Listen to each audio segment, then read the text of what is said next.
Skin hair fall ని అరికట్టడానికి GFC treatment. Your skin and hair care just a phone call away.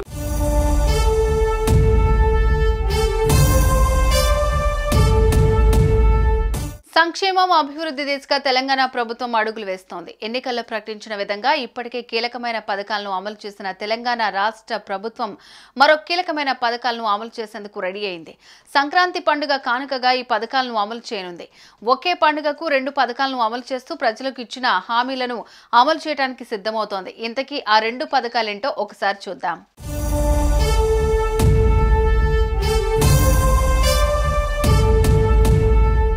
Congress ప్రభుత్వం ఏర్పడి ఏడాది దాటింది. ఈ సంవత్సర కాలంలో ఆరోగ్యశ్రీ పరిమితిని 5 లక్షల నుంచి 10 లక్షలకు పెంచింది. మహాలక్ష్మి పథకంలో 500కు గ్యాస్ సిలిండర్ పథకాన్ని ప్రారంభించింది. 200 యూనిట్ల వరకు ఉచిత గృహ విద్యుత్ను అందించే గృహజ్యోతి పథకానికి శ్రీకారం చుట్టింది. ముఖ్యంగా మహిళలకు ఉచిత బస్సు ప్రయాణ సౌకర్యం కల్పించింది. రైతులకు రుణమాఫీ చేసింది. బ్యాంక్ అకౌంట్, ఆధార్ ప్రాబ్లమ్స్ ఉన్న వారికి త్వరలోనే రుణాలు మాఫీ చేస్తామని ప్రకటించింది. ఈ క్రమంలో మరో 2 పథకాలను ప్రారంభించేందుకు రేవంత్ రెడ్డి సర్కార్ ప్లాన్ చేస్తోంది.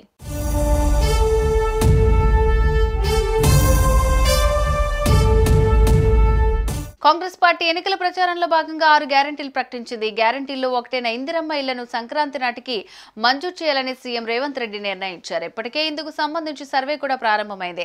తొలి విడతలో భాగంగా రాష్ట్ర వ్యాప్తంగా సొంత స్థలం ఉన్న వారికి ఇంటి నిర్మాణానికి అనుమతిస్తూ ఆదేశాలు జారీ చేసింది. వారికి ఇల్లు నిర్మించుకోవడం కోసం 5 లక్షల రూపాయలు దశల వారీగా ఇవ్వనుంది. ఇందుకోసం తెలంగాణ ప్రభుత్వం ఇప్పటికే యాప్లను కూడా సిద్ధం చేసింది. యాప్ ద్వారా తాము దరఖాస్తు చేసుకోవచ్చని సూచించింది. స్థలం లేని పేదలకు మాత్రం 2వ విడతలో ఇళ్లను మంజూరు చేస్తారు.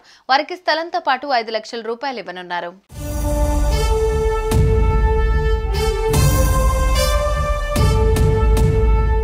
రైతు భరోసా నిధులను కూడా సంక్రాంతికి విడుదల చేస్తామని ముఖ్యమంత్రి రేవంత్ రెడ్డి అసెంబ్లీ వేదికగా ప్రకటించారు. ఎకరానికి 7,500 రూపాయలు చొప్పున రైతుల ఖాతాల్లో జమ చేయడానికి ప్రభుత్వం సిద్ధమైంది. రైతు భరోసా కింద తొలి విడత నిధులను జమ చేయాలని, ఇందుకోసం విధి విధానాలను కూడా నిర్ణయించింది. పీఎం కిసాన్ సమ్మాన్ పథకం కింద అర్హులైన వాళ్లందరికీ ఈ పథకం వర్తించేలాగా తొలుత నిర్ణయం తీసుకున్నారు. అలాగే 10 ఎకరాల్లోపు ఉన్న వారికి మాత్రమే నిధులను అందజేస్తామని తెలుస్తోంది. ఆదాయ పన్ను చెల్లించే వారికి, ప్రభుత్వ ఉద్యోగులకు మాత్రం ఈ పథకం వర్తించదని ప్రభుత్వ వర్గాలు తెలిపాయి. ఇప్పటికే 2 లక్షల రూపాయల రుణమాఫీ చేసిన ప్రభుత్వం రైతు భరోసా నిధులను కూడా జమ చేయాలని నిర్ణయించింది. మొత్తంగా ఒకే పండుగకు 2 గుడ్ న్యూస్లను రేవంత్ రెడ్డి ప్రభుత్వం అందించబోతోంది.